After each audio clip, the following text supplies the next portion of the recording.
Bueno, vamos entonces a hacer la segunda parte de porfirias.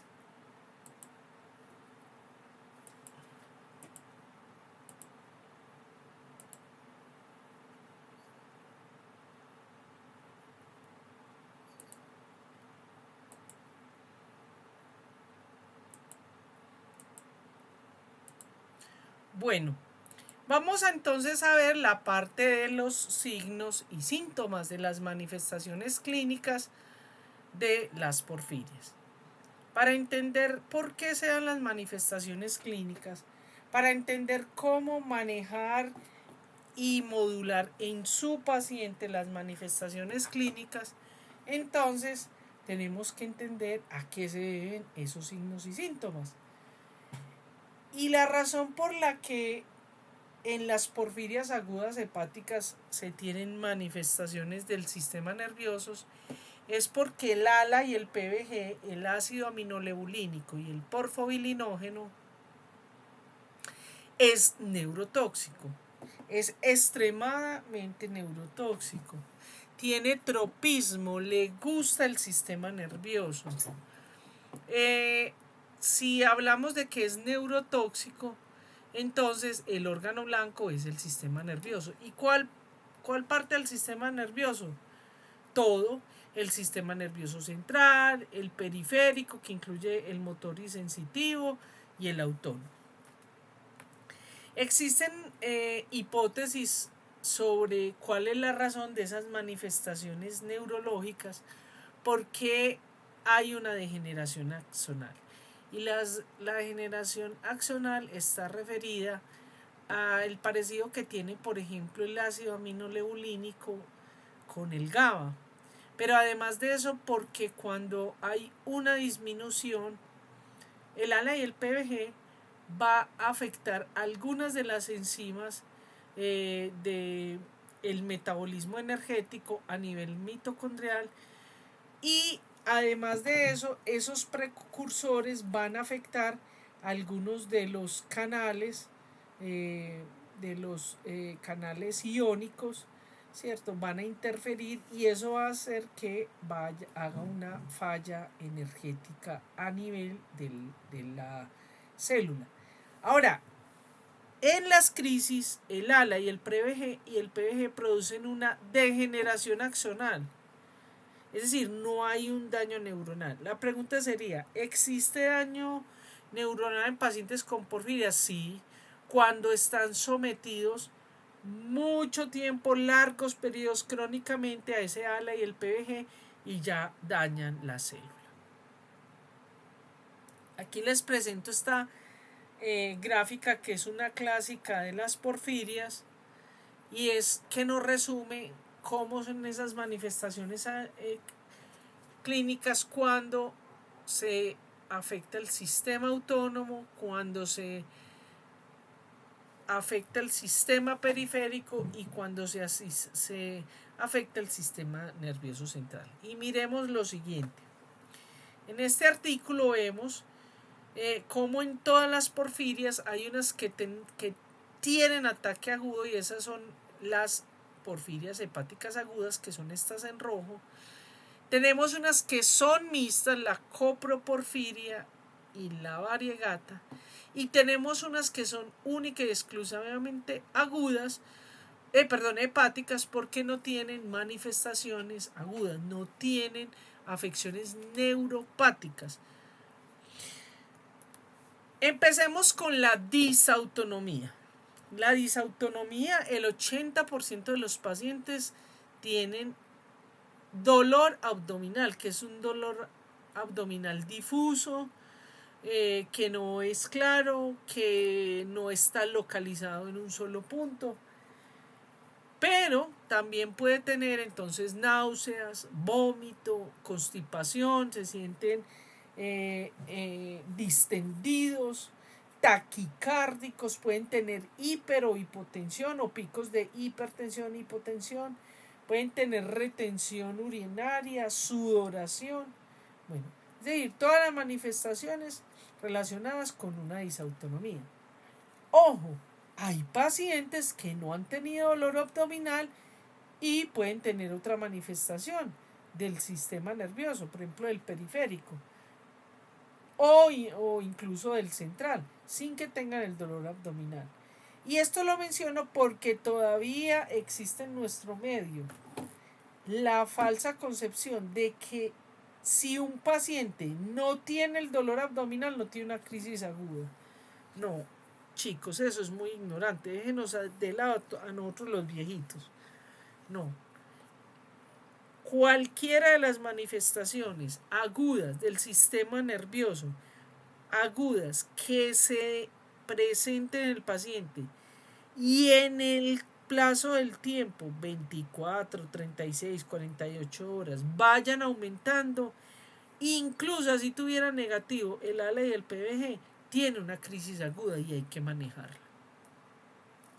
Miremos la neuropatía periférica. La neuropatía periférica, y quiero centrarme en la periférica y la central, porque la mayoría de pacientes se acostumbran a estas enfermedades. Los pacientes entonces tienen debilidad muscular, fatiga, se caen frecuentemente. Los dolores que más sienten son, por ejemplo, neuralgia del trigémino, dolor en las muñecas. A veces tienen unos dolores que son como, refieren ellos como si estuvieran quemados o si les pusieran frío, que son lo que se conoce como disestesias, o sienten el hormigueo y los chuzos en los pies y en las manos, en los dedos, que es lo que se llama parestesias, y sufren dolor en las extremidades, en el cuello, en la cabeza, en el tórax. De estos dolores el más frecuente es el cuello, donde ellos refieren que sienten pues que se les va a partir el cuello. Con respecto al sistema nervioso central, bueno, pero entonces de esto lo que no dije es que ¿qué pasa? Que los pacientes se acostumbran a estas manifestaciones. Y como además de eso, pobrecito, todo el mundo les dice, no, es que ustedes son muy hipocondriacos, ustedes todo se queja, todo le duele, entonces ellos se aguantan y no dicen nada. Pero lo grave de esto es que recordemos que para que se dé la crisis aguda se necesita el factor precipitante y el genotipo. Quiere decir que si esa persona tiene una de estas manifestaciones es porque tiene un factor precipitante. Entonces, cuando usted le aumenta esos factores precipitantes, eso ya puede migrar hacia otra parte del sistema nervioso, como es el sistema nervioso central, al cual yo les pido el favor que estén muy atentos, porque fácilmente se le complica a usted el paciente. Esa paciente que ven ahí es una paciente nuestra, del Hospital San Juan de Dios de Bogotá. Era una paciente del difunto Emilio Yunis que llegó caminando, quedó cuadraplégica con muerte asistida, pero bueno, afortunadamente salió adelante y sobrevivió. Bueno, el sistema nervioso central, entonces cuando nosotros vemos manifestaciones como ansiedad, agitación, comportamientos autistas, comportamientos como si fueran pacientes de trastorno afectivo bipolar, o sea que a veces están alegres y a veces se ponen muy tristes. Si usted los mira mal, si no los mira mal, si no los mira están contentos y a los 5 minutos bravos, en fin. Tienen paranoia, depresión, a veces están desorientados, a veces entonces pueden tener, aquí está lo bipolar, pueden tener una depresión o una fase maníaca cambiando a los 5 minutos. También conductas esquizoides, alucinación, escuchan ruidos, ven cosas, ven personas, ven monstruos, tienen hiperosmia, o sea, sienten olores. Y las dos muertes más frecuentes de las porfirias hepáticas agudas son el suicidio y la parálisis vulvar. Bien. Miren ustedes acá, en esta publicación de Goya del 2019, esta es la realidad de las manifestaciones clínicas. Fíjese que en cuanto al dolor, ¿cuál es el dolor más frecuente? O sea, de las manifestaciones más frecuentes, el dolor. ¿cierto? ¿Y el dolor cuál? El dolor abdominal. Como les digo, el 80% de los pacientes tienen dolor abdominal, pero hay otros dolores, como el dolor de cabeza, el dolor en la piel, en los músculos. El estado del ánimo, muy frecuente en los pacientes. O sea, en los pacientes refieren, tienen energía, vitalidad en la cabeza, pero el cuerpo no les da. Viven cansados, viven con sueño, ansiosos. De las gastrointestinales, entonces las náuseas, la constipación es muy frecuente, el vómito. De otro tipo, entonces cambios en el color de la orina, debilidad, taquicardia o arritmia, pues. Eh, bueno, hay una serie que no son tan frecuentes, pero que se dan. Y aquí miremos, y que esto es algo pues que se ha publicado, y es que los pacientes a veces, incluso cuando no están en la crisis aguda, tienen algunos dolores y manifestaciones. Pero eso significa que el paciente está tiene un factor precipitante que le está provocando esto.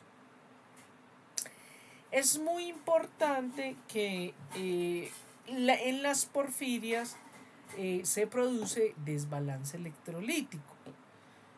Los más frecuentes son la hiponatremia y la hipomagnesemia, ¿cierto? O sea, disminución del sodio, del potasio, del fósforo, del calcio, del cloro, del magnesio. Se disminuyen. Por eso es tan importante, cuando ustedes reciban a sus pacientes, quitar los factores precipitantes, monitorear y chequear el balance electrolítico. Recuerden que en Colombia no se incluye ni el calcio ni el magnesio dentro del perfil electrolítico, entonces ustedes tienen que pedirlo, porque muchas veces están en crisis, pero muchas de las manifestaciones revierten cuando se manejan los electrolitos, sobre todo la hipomagnesemia. Otra cosa que es importante es que recordemos que el manejo de estos pacientes se hace con glucosa. Cuando se aumenta la glucosa y si hay una hiponatremia, eso va a aumentar la hiponatremia. Entonces hay que manejar esos dos aspectos. Ahora, ¿cómo se hace un adecuado diagnóstico de porfiria? Eso depende cuál porfiria, ¿cierto? Usted tiene que preguntarse primero cuál porfiria estoy sospechando, si es aguda o si es cutánea. Si es aguda, pues tiene una crisis aguda. Y en las cutáneas, porque tiene manifestaciones cutáneas. Entonces, aquí yo les pongo el protocolo de lo que se hace a nivel mundial en el mundo para el diagnóstico de las porfirias. Entonces, por supuesto, lo principal y lo primero son las manifestaciones clínicas que están relacionadas con el sistema nervioso. En los países desarrollados, entonces se ofrece el barrido fluorométrico, donde existen picos fluorométricos que son patognomónicos con la enfermedad, pero eso no lo tenemos aquí. Sin embargo, el gold estándar, las pruebas que diferencian y diagnostican las porfirias y las porfirias agudas hepáticas son los paraclínicos bioquímicos. Entonces está la determinación de precursores, o sea, de ALA y PBG, y los isómeros de porfirina, que pueden estar en orina, en heces, en plasma, en hematíes. La actividad enzimática, que ya vimos que se puede medir, algunos países tienen varias enzimas. Y ojo, lo que yo siempre resalto, lo genético. En lo genético hay que tener mucho cuidado, sobre todo en nuestros países, porque muchas de las variantes genéticas no están en las bases de datos, entonces resultan falsos negativos. Ahora, cuando hay un diagnóstico en la crisis, es decir, que usted ya sabe que tiene porfiria, entonces está la sospecha clínica, donde es los signos y síntomas, y la prueba que tengamos en nuestro medio para determinación de porfobilinógeno. En el mundo la que se utiliza es el test de Hoche. Aquí en Colombia ya no hay, la única que hacía el test de Hoche era mi persona. Ya no hay, no existe eso, yo ya no lo hago. En Colombia, ¿qué tenemos? El test de Watson-Svarch. Ese es el único que tenemos. En cuanto a lo bioquímico, entonces está el ALA del PBG en orina y los isómeros de porfirinas en orina, heces y plasma. Eso permite saber qué tipo de porfiria tiene. Ahora, el ALA y el PBG, ¿por qué está sobre el cuantitativo del ALA del PBG el cualitativo? Porque los cualitativos en 10 minutos se hace la prueba. Mientras que estos, el ALA y el PBG y los isómeros de porfirinas, se necesitan 24 horas, recolección de orina en 24 horas para hacer la determinación. Y eso puede significar la vida o la muerte de nuestros pacientes. Paraclínicos. Hay muchos paraclínicos que le pueden ayudar. Por ejemplo, la CPK, la proteína C, o sea, la proteína C reactiva. Incluso el mismo hemograma, los electrolitos le pueden ayudar cuando usted no tenga ese ALA y el PBG.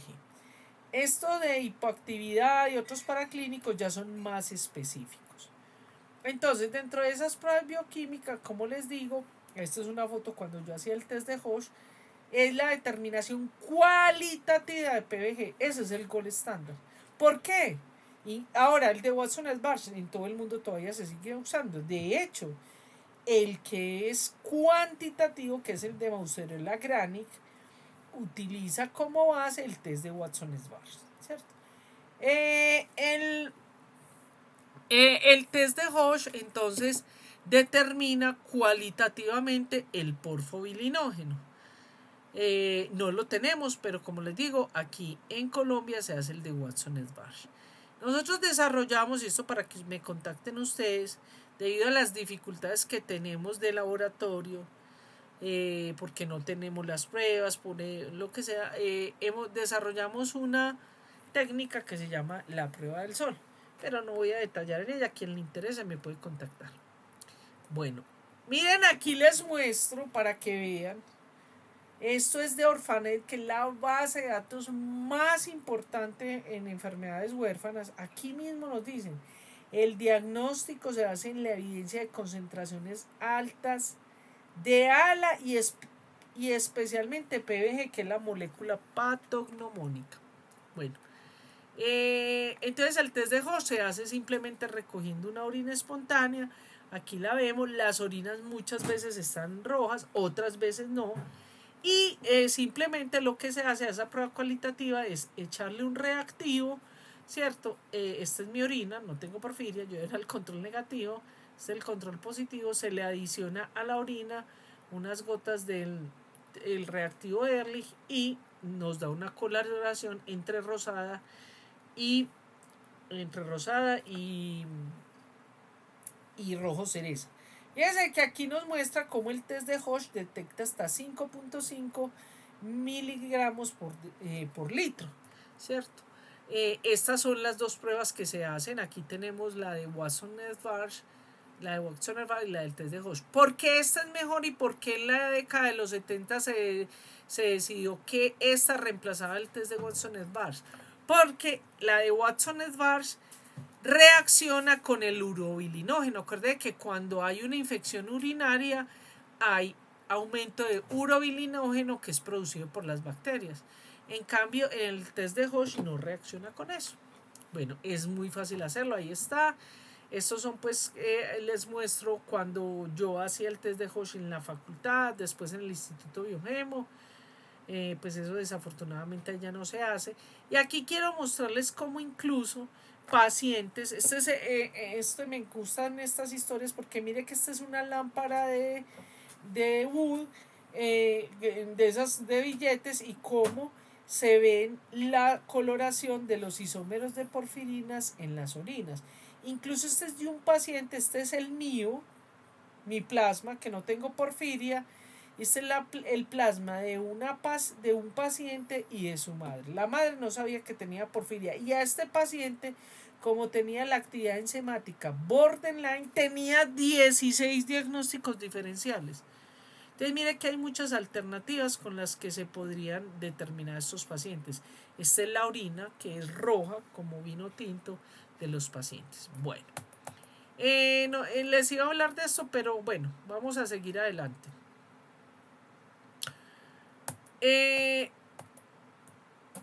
Esta es la prueba del sol, ¿cierto? Entonces la prueba del sol básicamente está basada en que cuando hay isómeros de porfirinas, como ellos tienen la posibilidad de absorber una cantidad de luz, ¿cierto? Entonces, esta es la orina cuando se toma y esta es a las 72 horas. Entonces, como basada en eso, desarrollamos una técnica. Miren las muestras de este paciente a las 24 horas y miren a las 48 horas. Entonces, realmente, cuando hay un cambio entre 20 a 72 minutos de orina, cuando se expone al sol es porque hay presencia de porfirinas. Bueno, aquí les muestro los barridos fluorométricos, ¿cierto? Entonces, dependiendo del pico, por el barrido fluorométrico, podemos decir si es variegata, si es cutánea, si es protoporfiria eritropoyética. Nosotros aquí hicimos unos experimentos con equipo que había y detectamos una paciente que tenía el pico patognomónico de 626 de 626 que es con porfiria variegata, y este de 622 que tenía porfiria intermitente aguda. Aquí están los picos. Entonces, por eso aquí en este país no hay un equipo para eso, porque fíjese incluso que en el que hacíamos acá no va este patrón así, porque el que teníamos solo nos permitía ahí. Bueno, aquí están entonces los isómeros de porfirinas. Fíjense que claramente los metabolitos nos muestran, por ejemplo, aquí está el ALA, aquí está el PBG y aquí está la expresión génica de la ALA-S1. Claramente cuando no están en un ataque agudo, tienen bajito o normal el ALA y el PBG, aunque a veces el PBG lo podemos tener un poquito alto, ¿cierto? Pero se aumenta considerablemente cuando están en el ataque agudo. Y fíjese aquí la expresión, y ahí se ve la relación de la ALA-S1, ¿cierto? Que es la que modula la vida. Esta es la expresión cuando no se está en el ataque agudo y aquí cuando se está en el ataque agudo. Adoro esta. No hasta el momento, yo que estudio todos los días porfiria, no hay un artículo mejor que este. En este sentido, porque aquí claramente, y por favor tómele pantallazos, téngalo, les mando el artículo, porque aquí claramente nos está diciendo qué va pasando en cada una de las porfirias. Fíjese que la única manera de nosotros determinar qué tipo de porfiria se puede tener es con los isómeros de porfirina. Miremos que en la porfiria intermitente aguda, ¿qué notamos en la orina y en las heces fecales? Porque todos eliminamos estos isómeros de porfirina, pero no en grandes cantidades. Fíjense que cuando solo se tiene el ALA, el PBG y los isómeros de porfirina están normales en orina y en heces, o ligeramente aumentados, está en la intermitente aguda. Miremos en la coproporfiria, están aumentados sobre todo las coproporfirinas. O por ejemplo en la variegata están aumentados tanto la protoporfirina como la coproporfirina en la materia fecal. Entonces, usted al leer los isómeros, mire que aquí están los isómeros tipo 1 y los isómeros tipo 3. Usted simplemente con esta constelación, usted podría decir, tiene una intermitente aguda, tiene una coproporfiria, tiene una variegata, etc. Para realizar eso existen muchas metodologías: cromatografía de capa fina, cromatografía líquida, espectrofluorometría, cromatografía líquida de alta resolución, espectrofotometría de masas en tándem. Hay muchas pues para hacerlo. Ellos simplemente lo que nos hacen es que nos dan unos picos de la presencia de esos isómeros, es decir, de los isómeros de porfirina tipo 1, tipo 2. Aquí está lo que yo les decía, o sea, ustedes lo que van a encontrar en el reporte es URO 1, URO 3, CoPro 1, CoPro 3 y otros isómeros que nos están diciendo el número de carbono. Entonces está heptocarboxiporfirina, hexacarboxiporfirina, hexa, o sea, 6, 8 y 7, ¿cierto? Y entonces con eso nos están diciendo los isómeros que se están acumulando. En las en tándem no solamente se mide un solo isómero, sino que se pueden medir varios isómeros y además de eso su concentración. Aquí es muy importante que tengan en cuenta que el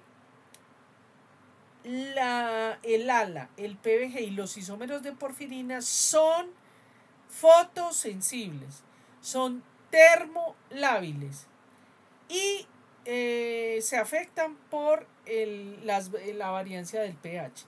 Entonces, cuando yo tengo mis isómeros de porfirinas, a los 20 minutos de exponerlas a la luz, de tenerlas a temperatura de más de 8 grados centígrados, incluso 4 grados centígrados, o que el pH cambie, se disminuye hasta el 50% de las moléculas.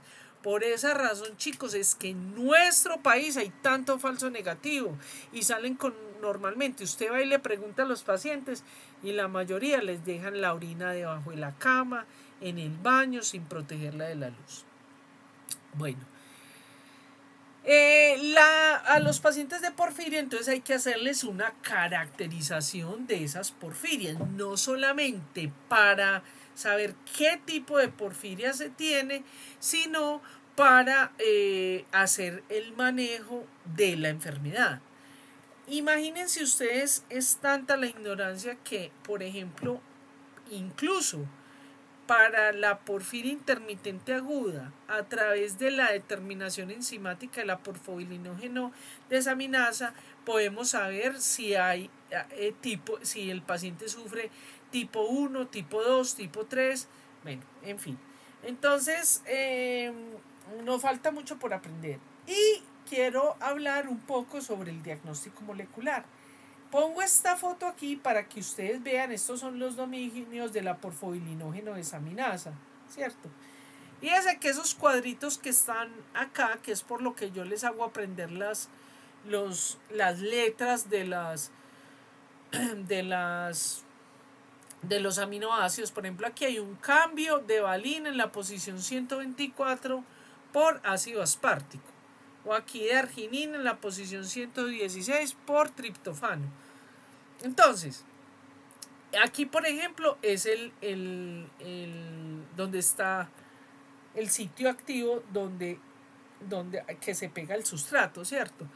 Pero fíjense que las mutaciones pueden ser en cualquier parte de la proteína. Entonces eso hace que sea tan heterogéneo y tan diferente las manifestaciones en el paciente. Entonces, los diagnósticos moleculares han habido todas las gamas, desde, por ejemplo, estos que es a través de enzimas de restricción, viendo la secuencia, pero que es lo último que se... bueno, miremos, por ejemplo, acá.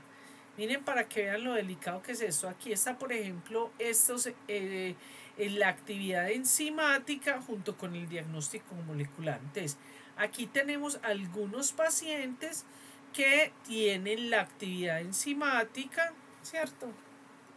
Estos son pacientes que tienen disminuida la actividad enzimática.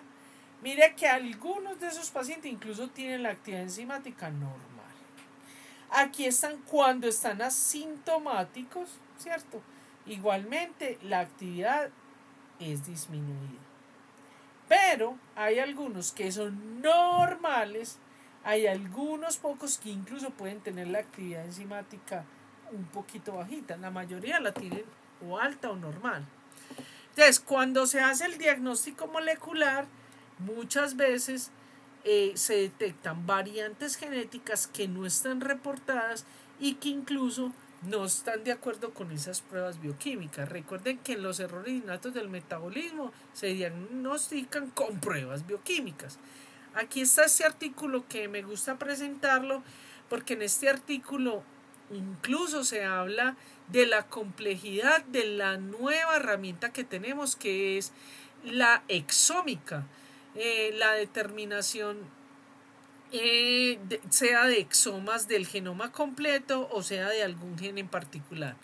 El problema es que esto tiene toda una arquitectura, un algoritmo que seguir, y entre eso recordemos que esa nueva tecnología es la unión de pruebas biotecnológicas, o sea, la PCR, la reacción en cadena de la polimerasa, la secuenciación, bla, bla, bla, y bioinformática. ¿Qué quiere decir? Que un algoritmo computacional compara y busca los hotspots, los lugares calientes o las mutaciones o variantes que están reportadas.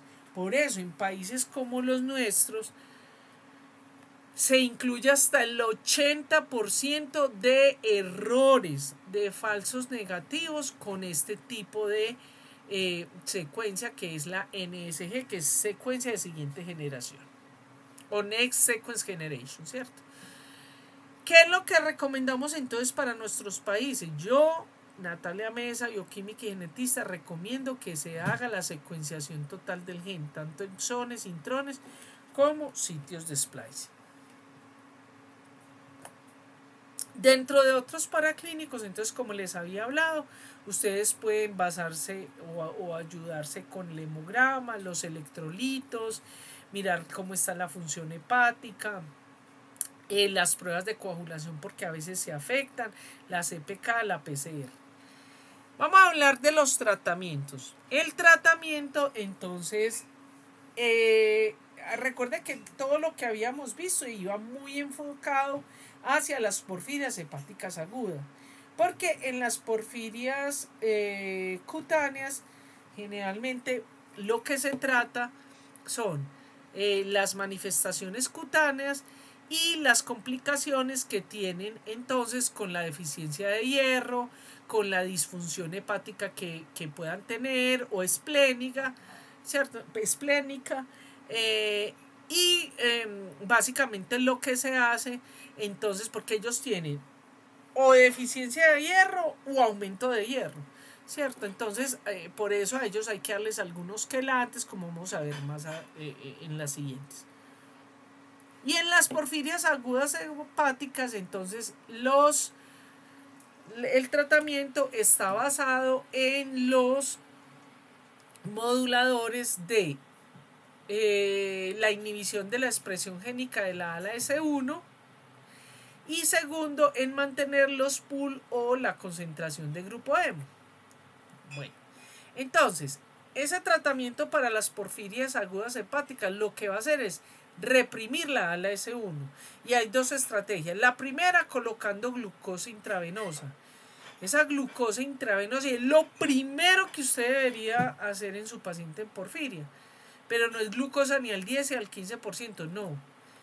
Es entre 400 y 500 gramos día. En bolos entre el 30 al 50% por catéter central. Monitoreando la glicemia. Si se sube la glicemia, usted la puede manejar con insulina, con metformina. Si su paciente en 24 a 48 horas, a pesar de que usted le está poniendo esta destroza, sigue aumentando sus manifestaciones clínicas, no mejora, entonces usted tiene que pasar a la hematina. O si están, pues, si están muy mal las manifestaciones clínicas, incluso antes de las 24 horas usted le pone la hematina o hemina. La que tenemos en estos momentos se llama hematina o panhematina, que son glóbulos rojos extraídos de humanos. Recuerde que siempre usted tiene que ver si el paciente tiene un factor precipitante, porque si usted no le quita el factor precipitante, por más que le ponga la glucosolamina, su paciente va a continuar con la enfermedad. Y lo que les decía, hay que ver si el paciente tiene un desbalance electrolítico. Aquí están los tratamientos que hay actualmente. Entonces son, en Europa se utiliza es el arginato de emina o normosan. Y en América, sobre todo en los Estados Unidos, el panematin o hematina, ¿cierto? Hoy en día tenemos entonces un nuevo medicamento que es el Givosiran o Givlari, ¿cierto? Que básicamente es con tecnología de RNA pequeño de interferencia. Este es un tratamiento que se coloca, el que lo vimos anteriormente, el panematin arginato de mina, se pone cada que haya la crisis. Este se coloca vitaliciamente, cada mes se coloca la dosis. Hasta el momento lo que va es, se sabe que disminuye el 70% de los ataques agudos y el 70% del uso de la emina. Entonces estos son RNA de interferencia. Lo que básicamente se hace es evitar, ¿cierto?, a través de ese RNA de transferencia que se produzca la ALA-S1. Actualmente incluso se está desarrollando por nanotecnología. Pues ya salió. En Colombia tenemos 2 pacientes con Givlari. Una aquí de Medellín. Y tenemos una nueva tecnología que todavía no tiene la aprobación ni de la FDA ni de la agencia europea, y básicamente es a través de liposomas que también contienen el RNA. Básicamente lo que contiene ese es la enzima buena, ¿cierto? Pues al tener la enzima buena vamos a hacer que se disminuya el ALA y el PBG. También existe un tratamiento no específico, es decir, usted le tiene que ir tratando a su paciente el dolor de cabeza, el mareo, el vómito, la depresión, las taquicardias, el desbalance electrolítico, etc. En el tratamiento de las porfirias cutáneas, básicamente lo que hay que evitar es única y exclusivamente en la porfiria cutánea tarda los factores precipitantes, igual que en la intermitente aguda. ¿Por qué? Porque básicamente recuerden que la modulación de la porfiria cutánea tarda es por la ALA-S1. El resto de porfirio, todas las que sea, porque incluso las mixtas, tienen que evitar la exposición solar. ¿Por qué? Porque longitudes de ondas entre 400 y 450 activan esos dobles enlaces, se calienta, porque al agitarse, cuando hay agitación hay calor, y entonces produce las quemaduras, y por eso algunos de ellos tienen incluso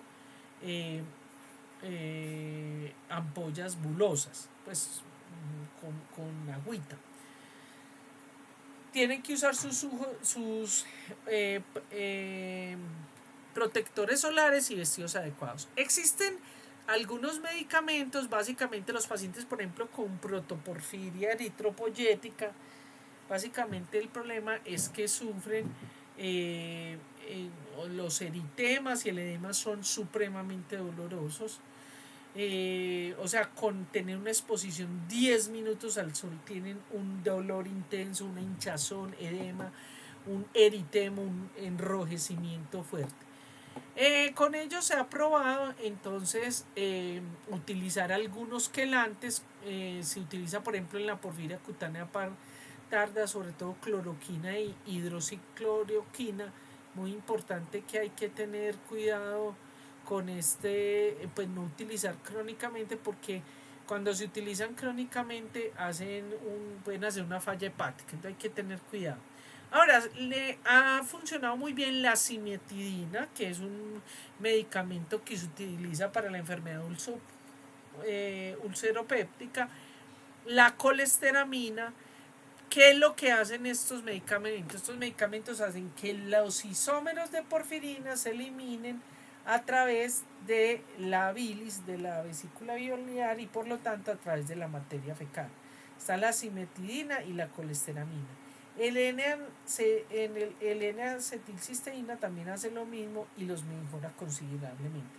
Hay algunos pacientes que los han tratado, que tienen porfiria eritropoyética congénita, que los han tratado con imatina y les ha ido bien. Y este es uno que no lo tenemos acá, que se utiliza. Aquí hay otro que es, ay, se me olvidó el nombrecito, que lo utilizan en Europa, se llama, se me fue en estos momentos, ahorita me acuerdo y se los digo.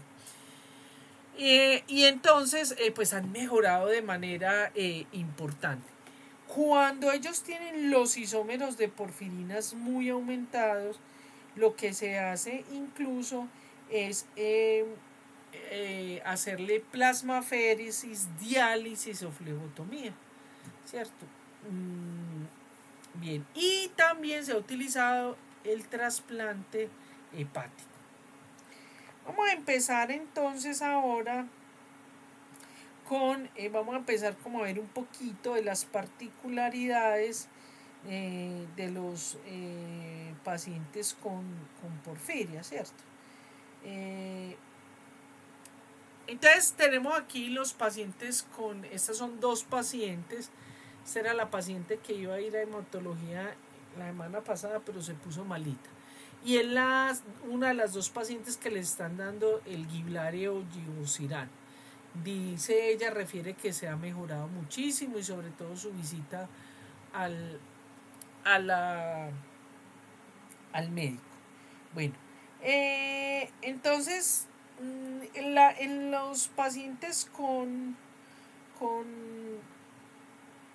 porfiria intermitente aguda, generalmente a muchos de ellos la crisis es mucho más frecuente.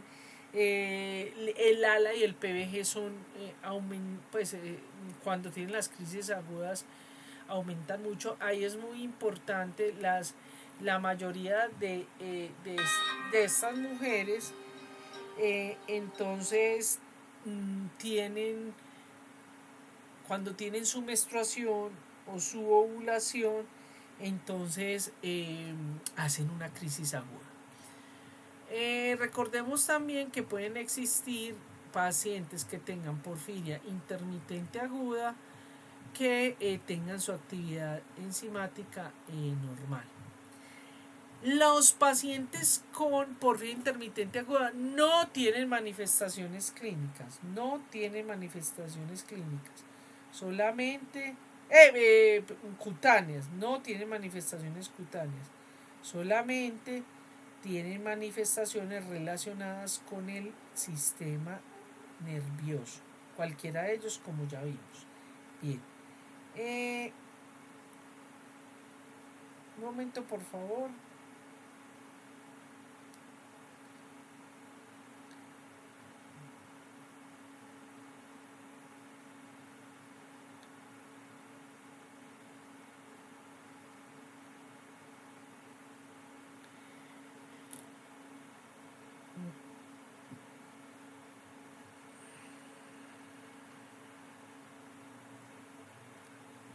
Bueno, la coproporfiria. Bueno, otra cosita que se me olvidó decirles. Los pacientes entonces con porfiria intermitente aguda, como no tienen esas manifestaciones cutáneas, entonces no sufren lo que vamos a ver en las cutáneas, que tienen hipertricosis, hiperpigmentación, o sea, vellosidades, coloraciones, bueno, en fin. Vamos a ver entonces la coproporfiria hereditaria. Ambas son pacientes nuestras. Esta niña de 26 años, estudiante de medicina, ya no está con nosotros, se murió por una porfiria, tenía una coproporfiria hereditaria, no fue aceptada por el personal de salud y pues desafortunadamente falleció. Aquí podemos ver entonces cómo esta es una paciente de la costa. Ellos pueden tener una hipertricosis. Aquí ella ya estaba bien, pero refiere ella que se puso hasta los senos como un lobito, ¿cierto? Y fuera de eso, empezó a hacer una pigmentación como podemos ver acá. Esto es muy frecuente en los pacientes con coproporfiria, que les da lo que se llama o refieren los dermatólogos como un acné atípico, porque es como una especie de barro nacido que finalmente no eclosiona, se le seca, se le pone y muchas veces tiene coloración. Los pacientes con coproporfiria pueden también tener lesiones bulosas con ampollas. Generalmente se dan en los lugares donde están en exposición con la luz, en las extremidades, en la frente. Los pacientes con coproporfiria, las ampollas no son tan fuertes como ya les voy a mostrar en la variegata. He visto y muchos de ellos refieren una cantidad de ampollitas muy pequeñas a nivel como si fueran poritos. La variegata entonces es también una porfiria aguda hepática, pero también tiene manifestaciones clínicas, por eso también se llama mixta. En la porfiria variegata, entonces las ampollas estas son las ampollas frecuentes, también se dan estos eritemas, a veces son este tipo de lesiones como si fueran peladuras, las ampollas que se dan a nivel alrededor de las uñas de los pies y de las manos. También se dan mucho en la frente, en los pómulos, en la nariz. Esta es nuestra paciente, la que vimos el pico. Esta es la exposición de la paciente a los 5, a los 10 y a los 15 minutos de exposición al sol. Aquí vemos la paciente después de que estaba inconsciente, después de colocarle la emina, comiendo muy bien. Esta paciente nosotros la encontramos porque tenía ampollas alrededor de las uñas, ¿cierto? Bueno, vamos a mirar un poquito de las cutáneas. En las cutáneas entonces son la eritropoyética congénita de Günther, la protoporfiria eritropoyética, la ligada al X y la porfiria cutánea tarda. Entonces sabemos que las porfirias cutáneas están moduladas por la médula ósea, ¿cierto? Por algunos factores, por la S2. Entonces, ¿cuál es el problema de las porfirias cutáneas? En las porfirias se acumulan los isómeros de porfirinas en la piel, sobre todo en la piel o en los tejidos. ¿Por qué? Porque las porfirinas no son hidrosolubles. Entonces se acumulan en la piel y al tener contacto con los rayos ultravioleta, ¿cierto? 400, 410, 420, estos dobles enlaces se agitan y al agitarse producen calor y al producir calor producen quemadura, entonces por eso se dan ampollas. Pero además de eso, ¿cierto? Como la porfirina se está excitando, libera el oxígeno, eso se vuelve un radical libre y produce una serie de problemas a nivel celular y lisosomal que hacen que haya un daño celular masivo. Por eso ellos muchas veces en los glóbulos rojos tienen anemia y tienen por el suelo el recuento de leucocitos. Entonces, esas porfirias cutáneas, ¿cierto? Van a estar moduladas, como vimos, es por la ALA-S2, ácido aminolebulínico sintasa 2. Miremos la porfiria cutánea tarda. La porfiria cutánea tarda puede ser la más frecuente, tiene manifestaciones bulosas, ampollosas, pero además de eso tiene muchas veces acúmulo y excesos de hierro. Entonces, como les voy a mostrar un caso nuestro donde fue confundido con una hematocromatosis. Entonces, esto sería muy simple mirarlo simplemente colocando en la lámpara de Wood la orina. Miren, esta es la orina normal, ¿cierto? Y esta es la orina oscura, ¿cierto? Donde hay isómeros de porfirinas. Miremos la porfiria, en la porfiria cutánea tarda también a veces se puede presentar vellosidad, pelambre, que es lo que se llama hipertricosis. Se puede dar sobre todo en la cama, en la cara, en los, eh, como tipo mariposa, desde la frente y va bajando hacia los pómulos. Pero también se puede presentar en la espalda, en las piernas, ¿cierto? También a veces tiene un engrosamiento del vello. Estas lesiones que ustedes ven acá son las típicas de las pacientes con cutánea tarda, que se dan mucho en la frente, en la nariz. Algunas de ellas se convierten como en unas especies cuando se cicatrizan, quedan blanquecinas. Estas son algunas de las ampollas que pueden tener los pacientes con porfiria. Hay una enfermedad que es muy frecuente que se llama, que es una enfermedad inmune, la de donde tienen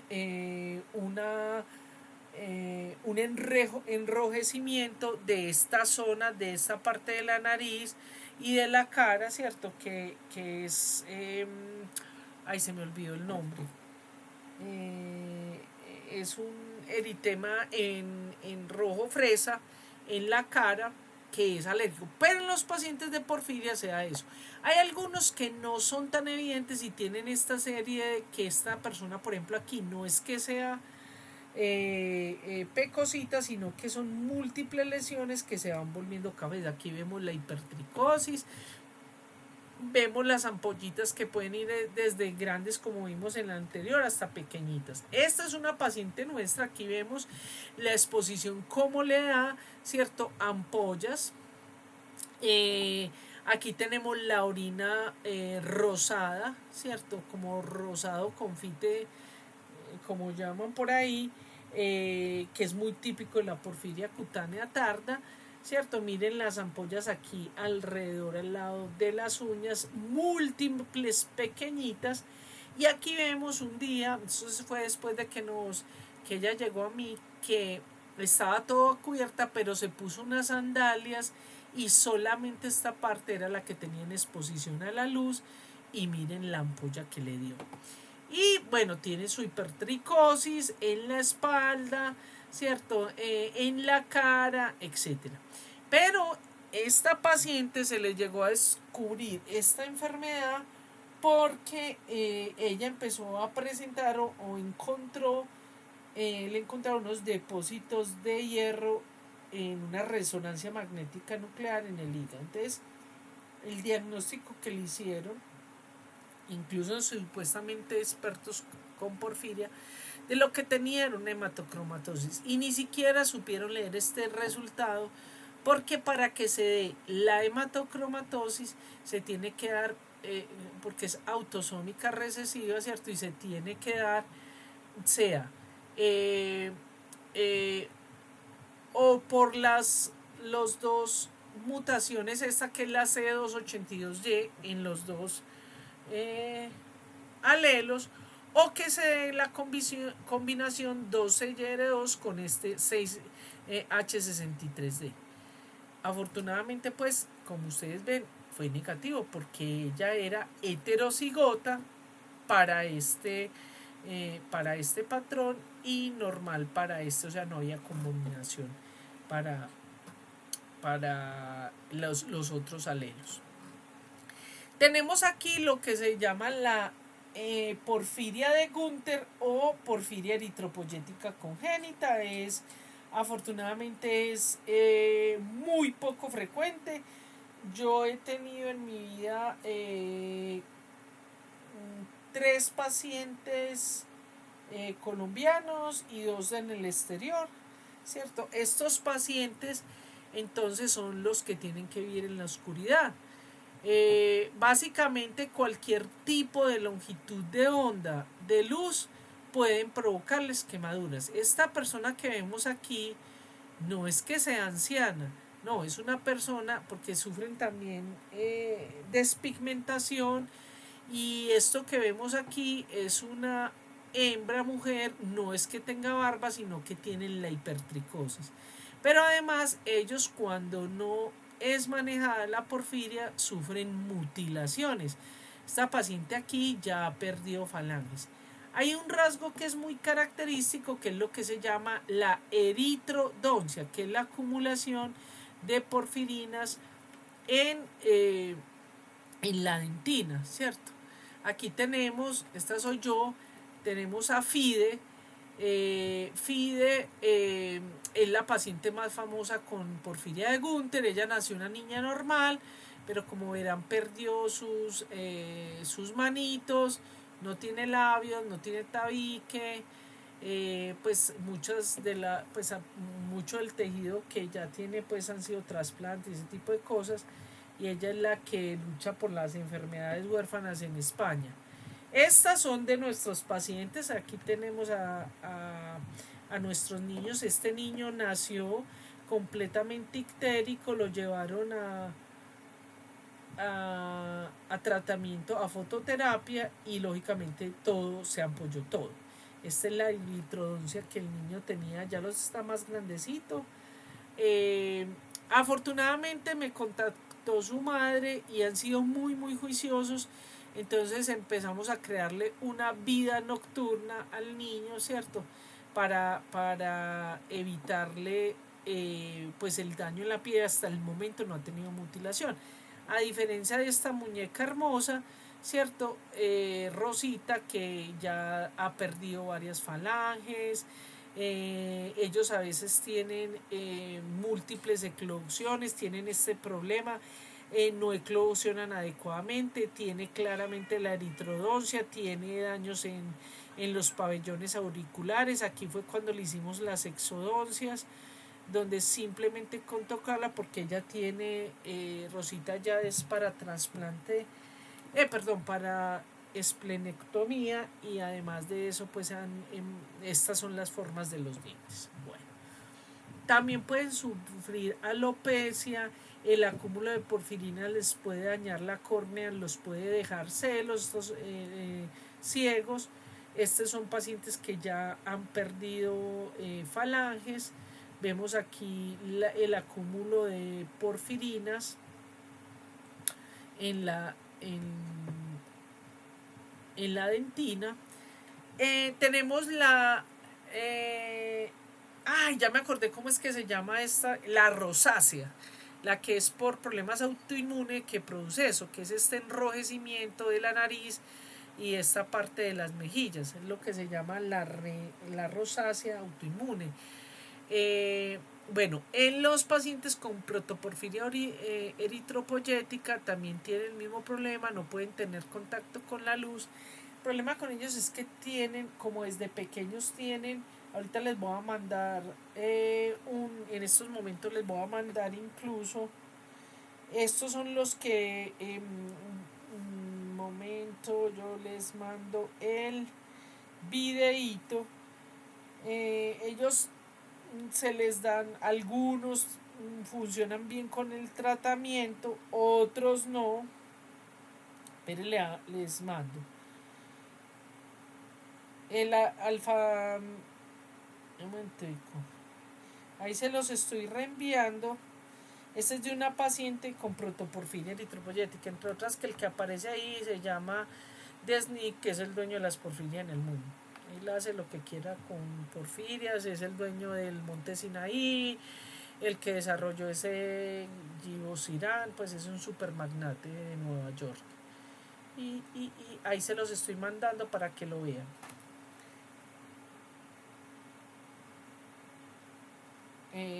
Bueno, entonces, ¿cuál es el problema con estos pacientes? Entonces, como ellos sufren, no pueden tener nada de contacto de la luz, generalmente tienen una vida muy limitada. Aquí vemos el edema y el eritema de los... Ahí se los mandé. Ahí tenemos entonces, estos son niños que con solamente haber estado con una exposición 10 minutos, sufren entonces este problema con el sol. Ese edema y ese eritema que ustedes están viendo ahí es supremamente doloroso. También pueden tener algunas lesioncitas a nivel de las caras y estos son los que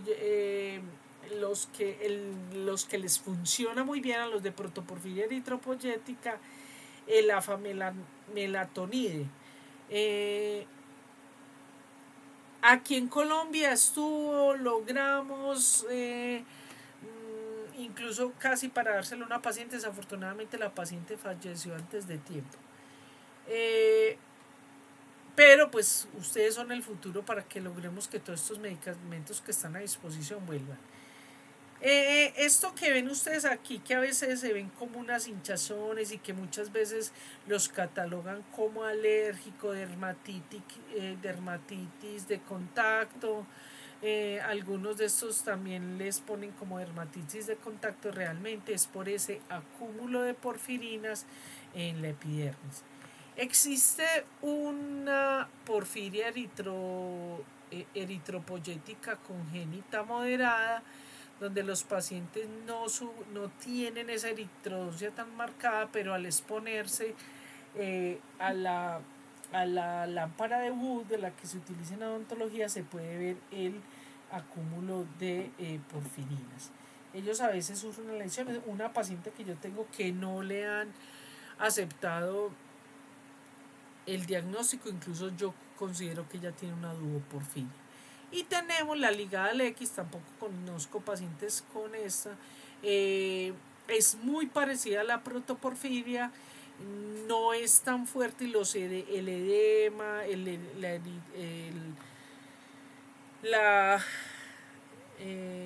edema y el eritema no son tan fuertes, pero pues también lo presentan. Aquí vemos, por ejemplo, cómo este es el hígado de un paciente post-mortem, todo esto que vemos en verde, y aquí son los acúmulos de porfirinas en el hígado. Bueno, hemos terminado. No sé si hay alguna duda, alguna pregunta.